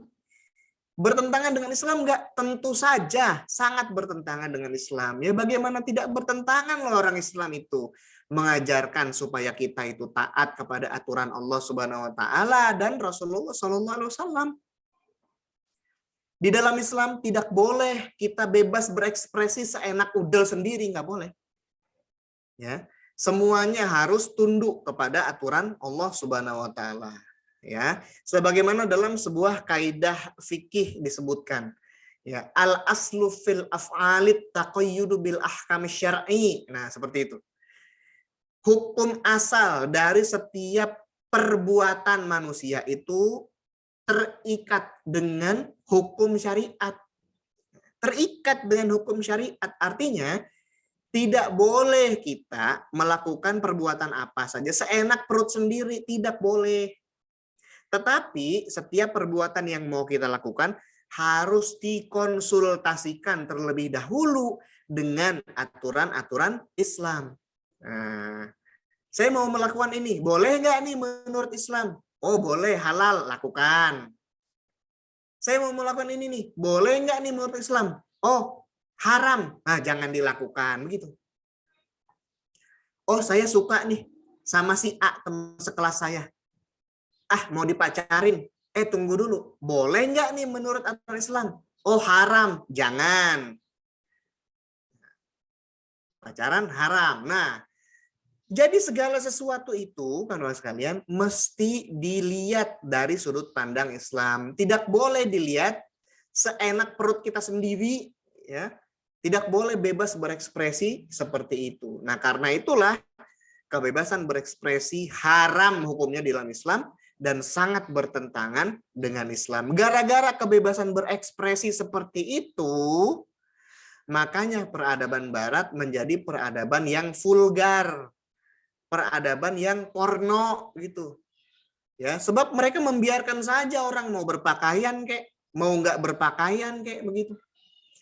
Ya kalau misalnya kita melihat di salah satu negara bagian di Amerika itu dibebaskan secara undang-undang perempuan untuk keluar rumah tanpa memakai pakaian bagian atas. Itu sampai ada orang demo loh untuk menuntut kepada penguasa supaya perempuan dibolehkan untuk tidak berpakaian atas kalau keluar rumah. Karena kenapa? Karena katanya perempuan pada iri. Kok laki kalau keluar rumah misalnya pakai boxer doang boleh, nyuci mobil di luar pakai celana pendek doang boleh. Lah perempuan kagak boleh. Ya, kudu pakai pakaian bagian atas dan pakaian bawah semuanya. Lah pengen juga lah perempuan keluar rumah nggak pakai pakaian bagian atas. Lah itu begitu coba ya. Nah, makanya kemudian ditetapkan undang-undang perempuan jadi boleh untuk tidak berpakaian bagian atas. Lah kalau iya begitu, waduh, bagaimana itu? Kan sangat mengerikan sekali gitu. Nah, dari sinilah kemudian kawan-kawan sekalian, liberalisme adalah segala paham dan segala turunan-turunannya adalah konsep yang sangat bertentangan dengan Islam, dan dari liberalisme itulah lahir ya berbagai hal yang sangat mengerikan, dan liberalisme ini dipropagandakan kepada kita kaum muslimin dengan berbagai cara, salah satunya lewat propaganda komik itu tadi ya. Masuklah komik-komik, film-film misalnya ya ke tengah-tengah kita untuk membuat kita maklum, membuat kita membolehkan, membiarkan setidaknya ya berkembangnya hal-hal yang merusak seperti itu tadi gitu. Nah, demikian sementara kawan-kawan sekalian presentasi saya, mudah-mudahan ada hikmah yang bisa kita petik. Bila taufik wal hidayah, assalamualaikum warahmatullahi wabarakatuh. Saya kembalikan kepada Om Jovan. Waalaikumsalam warahmatullahi wabarakatuh. Nah, itu dia tuh ada suara-suara abinya apa abi gitu tuh. Gelap. Nah, apa teman-teman sekalian? Nah, insya Allah kita ke diskusi mungkin ya teman-teman. Mungkin ada beberapa pertanyaan, boleh di chat ataupun boleh di raise hand, ngobrol langsung bareng sama Kaisa dan Kak Handri gitu ya. Kalau saya sih, kalau dari saya nih tadi saya udah coba nyiapin nih pertanyaan tentang menariknya propaganda itu. Propaganda ini kan nggak lepas dari ilmu hipnotis. Nah, kayak gitu tuh Om, ilmu hipnotis. Ya, yang kalau yang lagi terjadi saat ini kan ilmu hipnotis itu di Spirit Dolls nih. Kontennya diulang-ulang dan digunakan satu tokoh public figure mungkin, satu star yang memerankan itu sehingga ini bisa menjadi masif gitu. hipnotis. Nah, sejauh ini Om, untuk melawan propaganda komik dan di Mas Andri dan Om Isa nih, apakah sudah mencapai seperti itu atau kok rasa-rasanya belum ya gitu? Karena belum, kayaknya kok justru malah komik, ini aku nggak tahu ya, komik pahlawan Islam ini digandrungi atau enggak sih? Nah itu gimana tuh Om? Dari Om Isa dan Kak Andri ya mungkin ya. Boleh siapa dulu nih yang mau jawab nih? Kak Isa dulu. Oh, Kaisa dulu. Siap, terima kasih banyak Om Jovan dan Kak Handri. Ya. Jadi memang kawan-kawan sekalian, sebenarnya kalau spirit doll itu saya baru, mungkin saya termasuk orang yang ketinggalan zaman. Orang yang ketinggalan zaman dan kudet ya kan, kurang update. Karena saya baru ada baca ada spirit doll itu adalah tadi pagi ya. Spirit doll itu apa sih begitu? Nah, itu juga baru saya baca judulnya doang ya. Artikelnya sendiri belum saya baca, spirit doll apa begitu kan. Nah, tetapi kelihatannya spirit doll itu adalah kayak semacam boneka-bonekaan ya kan, boneka-bonekaan yang itu tuh di dalamnya itu ada kayak spiritnya. Ya, spirit di sini bukan semangat ya artinya, tapi ada semacam roh-roh atau makhluk-makhluk astral goib apa gitu yang nggak jelas ya. Yang itu kalau misalnya ntar dipiara gitu, nah itu akan mendatangkan kemujuran, keberuntungan kayak gitu-gitu ya. Nah, yang seperti itu sekarang kelihatannya sedang dipropagandakan secara luas ya, secara masif mungkin begitu di tengah-tengah kita. Nah, salah satunya yang dijadikan sebagai corong propaganda adalah para artis, public figure, selebgram, ya, artis TikTok misalnya, dan kalangan-kalangan seperti mereka. Karena memang mereka memiliki daya tarik, memiliki pengaruh yang sangat besar untuk mempropagandakan sesuatu, begitu kira-kira. Nah, ini figur-figur seperti itu memang memiliki semacam daya hipnotis kalau tadi disebut oleh Om Jovan seperti sihir. It's like magic ya. Mereka memang memiliki daya pikat. Ya, kalau misalnya kita lihat sihir itu kan pada hakikatnya adalah satu teknik tertentu untuk memikat ya, satu teknik tertentu untuk memikat. Jadi bukan maknanya selalu kekuatan-kekuatan gaib, nggak selalu begitu ya. Menurut beberapa penjelasan ya, sihir itu bukan hanya sekedar tindakan-tindakan yang berhubungan sama roh misalnya atau iblis atau hal-hal yang berbau-bau mistik. Ya, menurut beberapa penjelasan bukan hanya hal seperti itu, tetapi berbagai teknik yang itu adalah untuk memanipulasi sesuatu ya. Tujuannya untuk memikat orang sehingga orang itu kemudian terpengaruh dan mengikuti berbagai hal yang dipropagandakan ya oleh subjek-subjek yang melakukan tindakan sihir tadi. Nah, maka itulah dia sihir itu seperti itu gitu.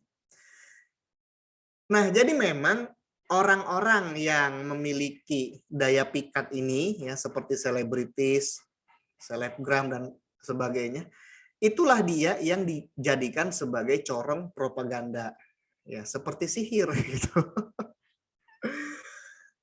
Nah, kemudian berikutnya Om, jadi apakah komik-komik pahlawan Islam sudah banyak diminati atau digemari ya? Ya memang harus kita akui begitu ya bahwa mereka sudah melakukan segala sesuatu itu secara masif ya. Mereka udah melakukannya puluhan tahun yang lalu gitu, lebih dulu ya. Kalau misalnya kita lihat komik-komik pahlawan-pahlawan superhero Marvel, DC misalnya, itu mereka sudah berkembang dari semenjak masa Perang Dunia Kedua begitu. Ya, Perang Dunia Kedua itu kira-kira tahun 40-an, 30-an ya. Batman saja itu dibuat oleh Bob Kane itu pada 1939 ya. Puluhan tahun lalu begitu. Nah, Superman pada masa-masa yang sama ya. Kebanyakan memang tokoh-tokoh superhero itu lahirnya pada masa Perang Dunia Kedua karena memang ada muatan kepentingan di situ, muatan propaganda di situ sebagaimana tadi dijelaskan oleh Kak Handri gitu. Nah, mereka setelah memulai lebih dulu dengan dana yang lebih besar ya, dengan segala sumber daya yang lebih hebat lagi, dan memang mereka telah banyak meraih pencapaian besar sebagaimana sudah dijelaskan Kak Handri tadi di awal ya. Nah, sementara kita misalnya yang ingin mengimbangi propaganda mereka, ya kita baru sejauh mana gitu yang kita lakukan gitu. Nah, sebenarnya kalau misalnya kita lihat ya, kalau dilihat dari yang kami alami ya selama ini, saya misalnya sama Kak Handri berkarya untuk mengingatkan kembali generasi Islam terhadap para pahlawan Islam ya. Kami bikin komik-komik pahlawan Islam. Alhamdulillah sampai saat ini sudah mencapai bestseller, sudah 200.000 lebih yang terjual di tengah-tengah masyarakat ya. Itu segitu alhamdulillah banget itu udah dinyatakan sebagai bestseller. Walaupun ya sebenarnya kalau kita bandingkan misalnya dengan penduduk Indonesia saja yang ada 250 juta jiwa begitu, masih sangat sedikit sekali. Ya masih sangat sedikit sekali karenanya memang dibutuhkan upaya masif nih dari kita semua kaum muslimin untuk sama-sama berkarya, terus berkarya. Harus dibuat karya-karya ya. Tentu saja kalau misalnya cuma saya berdua misalnya sama Kak Handri bikin komik-komik pahlawan Islam misalnya ya. Tentu saja belumlah cukup untuk mengimbangi, menyaingi ya karya-karya dari musuh-musuh Islam, yang orang-orang kafir belum bisa menyaingi. Nah, karenanya dibutuhkan kita semua nih kaum muslimin terus berkarya untuk bisa menghasilkan produk-produk ya, buku-buku misalnya, komik-komik atau apapun saja bentuknya yang itu mengingatkan kembali generasi kita terhadap keagungan Islam, terhadap kehebatan para pahlawan Islam yang mereka semua itu adalah figur yang nyata, eksis, dahulu pernah hidup sebagaimana kita ya, bukan hayalan gitu sebagaimana komik-komik Marvel misalnya atau DC ya. Nah, harus kita semua berupaya begitu. Nah, ini aja disebut bestseller sebenarnya belum bisa ya mengimbangi mereka. Ya, walaupun sebenarnya udah alhamdulillah sambutan di tengah-tengah kaum muslimin sudah sangat besar gitu. Nah, karenanya memang kita semua harus berkarya gitu. Demikian Om. Subhanallah. Nah, kalau dari Mas Handri, gimana nih kalau dari Mas Handri? Tanggapannya. Jawabannya sama. Karena memang bestseller menurut kita ya masih kecil gitu. Tapi alhamdulillah diminatinya terasa banget gitu dari jumlah buku yang kejual gitu. Tapi saat ini sih kita patut syukuri aja sih gitu. Memang kita berlomba-lomba ya sama karya-karya orang kafir seperti itu sih Kak Jovan. Memang harus terus berjuang bareng-bareng seperti itu. Oke, subhanallah. Nah, ini udah ada kolaborasi antara Kaisa dan juga Mas Handri nih terkait dengan karyanya ya tentang membangkitkan lagi atau mengingatkan lagi kepada kita semua tentang pahlawan-pahlawan Muslim. Jadi kita nggak saya rasa nggak perlu ya dan nggak dibutuhkan juga kita melirik pahlawan-pahlawan Barat yang notabene itu adalah fiksi dan penuh propaganda yang hari ini kita sudah sama-sama mempelajari ya. Dan teman-teman di sini juga bisa mendukung buat Kak Handri dan juga Kaisa untuk mendukung karyanya dan disebarluaskan karyanya. Nah, itu juga bisa banget itu. Kita berkontribusi untuk membangkitkan mensiarkan nilai-nilai Islam dari karya-karya komik, dan ternyata komik ini kan bukan sesuatu yang bisa dibilang sebagai senjata juga gitu, sebagai senjata juga untuk melawan pemikiran-pemikiran Barat yang tadi udah dijelasin oleh Kak Isa, yang dahsyat banget itu ya, poin-poinnya ya. Subhanallah. Nah, ini adalah pertanyaan lagi nih dari teman-teman berbagi cerita. Wah, ini ada ini nih. Kawan lama saya, kawan lama nggak ketemu maksudnya. Ada dari Kak Fatin, Kaisa mau nanya dong, apakah hobi menggambar seperti genre anime gitu, jadi anime gitu ya, jadi mempengaruhi kepribadian penyukanya? Misal jadi lebih tertutup, jadi lebih menutup diri dari dunia luar, punya dunianya sendiri. Nah itu tuh, punya hobi gambar kayaknya ke ini ya, ke Mas Andri kayaknya. Tapi nggak apa-apa, ini dijawab berdua aja, mungkin ke Mas Andri dulu nih, karena lebih kepada gambar ya. Mas Andri dan juga Kaisa, apakah mempunyai hobi menggambar seperti genre anime gitu, jadi mempengaruhi kepribadian penyukanya gitu ya? Misalnya penyuka yang suka gambar itu jadi lebih tertutup, jadi lebih menutup diri, atau jadi mempunyai dunia sendiri. Kalau anime berarti seperti wibu mungkin ya. Nah itu. Gimana tuh Kak Andri? Punya hobi gambar kayak genre anime itu bisa mempengaruhi kepribadian penyukanya gak sih? Nanti langsung ditambahkan lagi oleh Kaisa. Tafadhol Kak Andri. Oke. Siap. Apakah mempengaruhi? Pengaruh nggak ya? Jadi memang kebanyakan. Jadi yang bikin pengaruh itu terlalu suka sama apa ya? Sama propagandanya itu sendiri juga gitu. Jadi misalnya saya suka X-Men, tapi saya ingin mengambil sisi teknologi di komik itu, atau suka sama Doraemon, nggak bisa kita ambil semuanya gitu. Misalnya kayak suka suka manga, akhirnya akan mempengaruhi sama karakter ya, karena itu benar-benar diambil semuanya gitu, karena kehidupannya gitu. Ya, seperti itu sih. Tapi kalau memang mengambil hal-hal yang kita butuhkan doang, misalnya kayak perkembangan animasi zaman Doraemon sama perkembangan animasi Doraemon yang zaman sekarang nih udah mulai 3D. Nah, itu nggak akan mempengaruhi karakter kita gitu. Biasanya yang mulai terpengaruh itu dijadikan panutan karakter di dalamnya gitu. Misalnya kayak suka Nobita, suka sama gimana ngejelasin? Nggak parsial gitu ya. Sukanya itu benar-benar sepenuhnya jatuh cinta gitu. Itu yang sebaiknya kita jangan gitu. Karena itu akan membuat ketagihan, akhirnya ingin mengurung diri, nggak ingin berteman. Ternyata kehidupan di anime lebih menyenangkan gitu ya. Kehidupan di dunia animasi lebih menyenangkan. Bahkan ada kasus di Amerika, dia sampai bunuh diri karena dia berharap peruhnya itu akan akan masuk ke dunia animasi kalau meninggal gitu. Ada anak muda di Amerika gitu.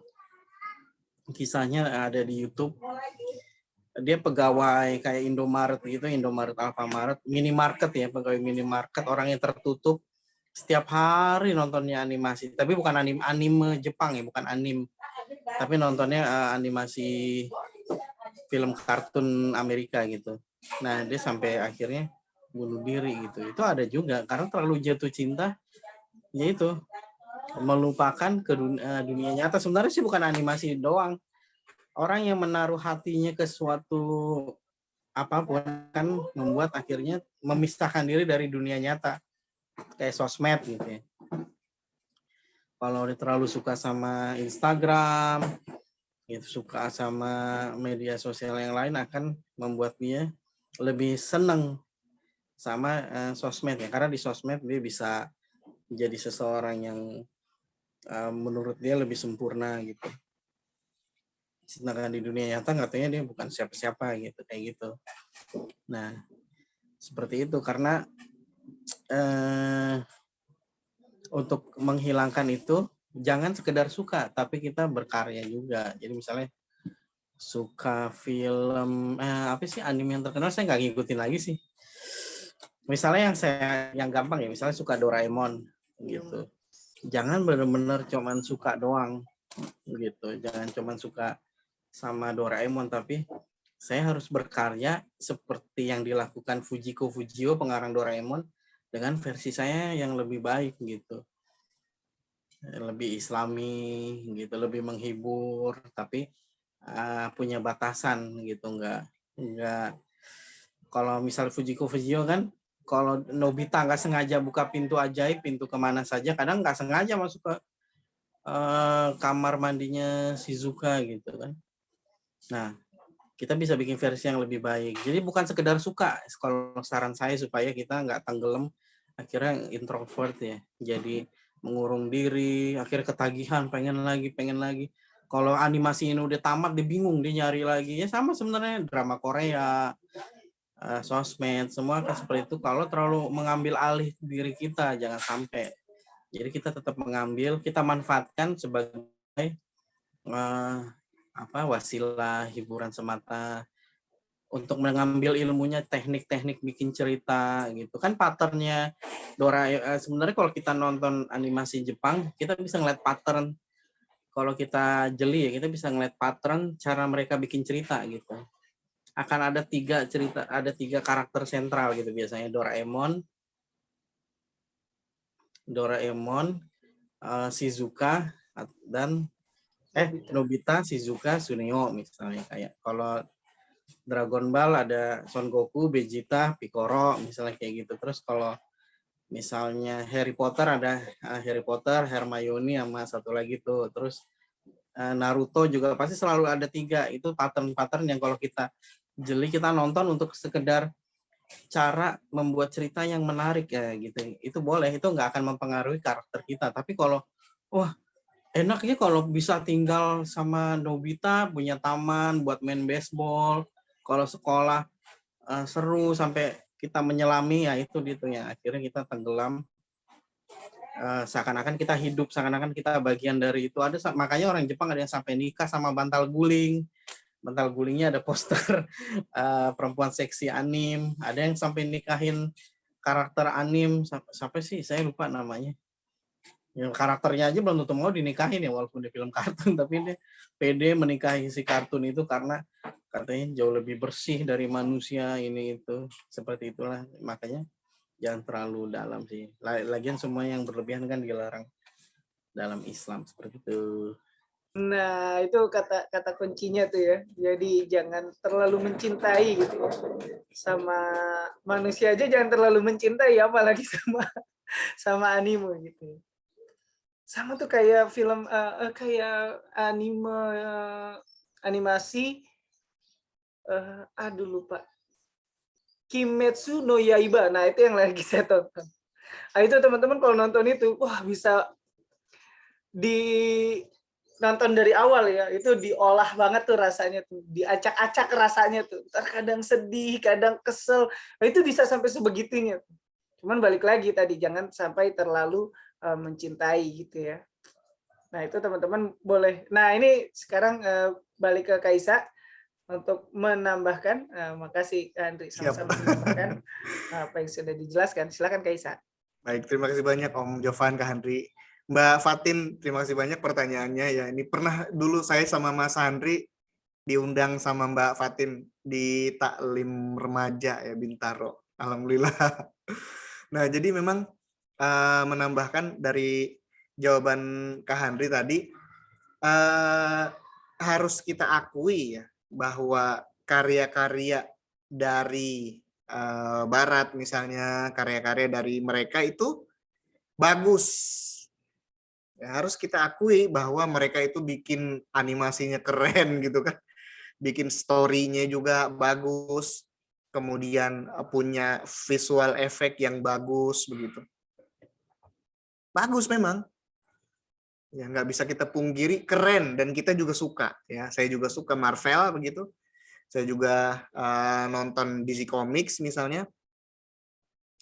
Nah, tetapi ya harus juga kita waspadai bahwa kesukaan itu tadi, sebelum nanti kepada pertanyaannya Mbak Fatin ya, tentang menggambar, harus kita akui bahwa jangan sampai kita menyukai secara berlebihan ya, karena sebagaimana tadi disebut juga oleh Kak Henry ya, sesuatu yang berlebihan itu tidak baik begitu.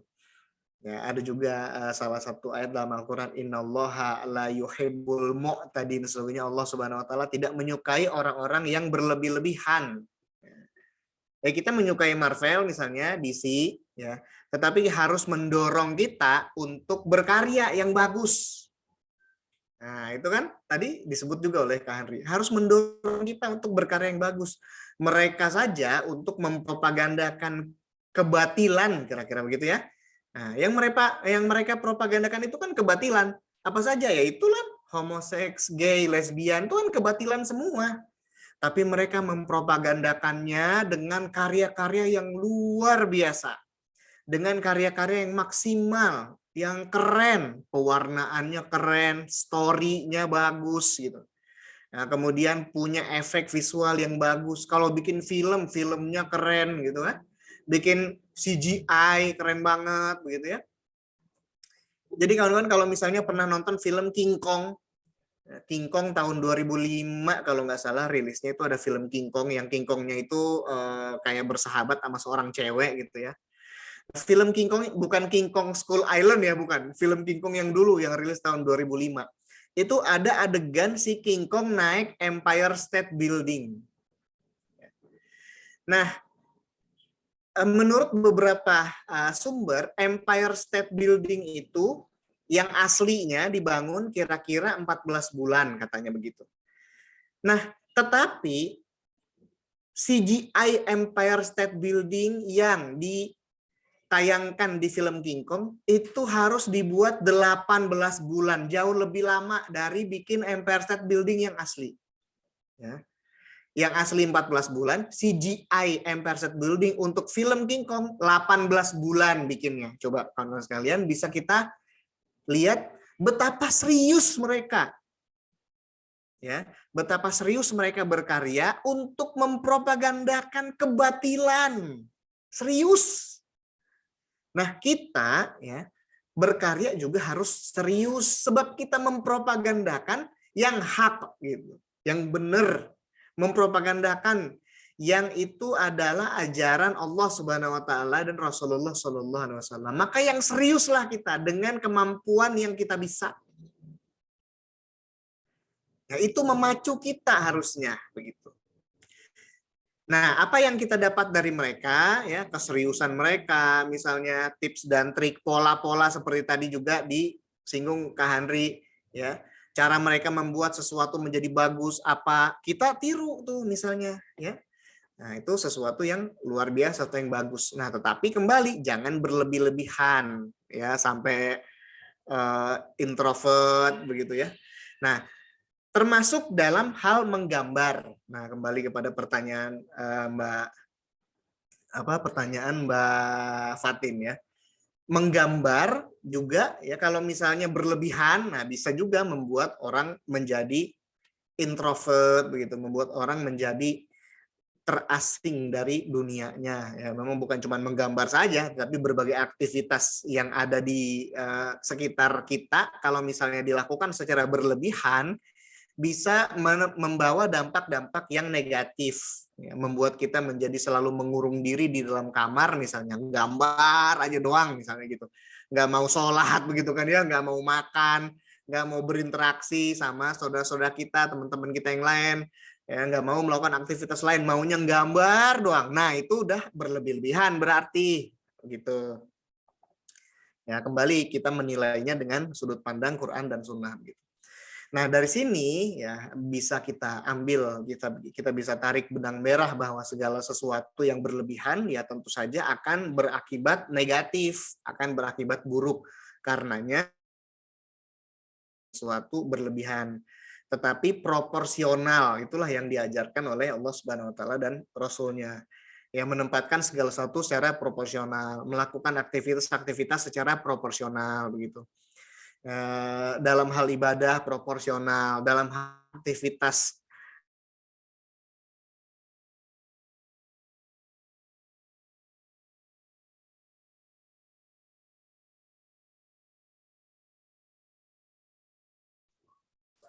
Halo Kaisa, nge-freeze gak?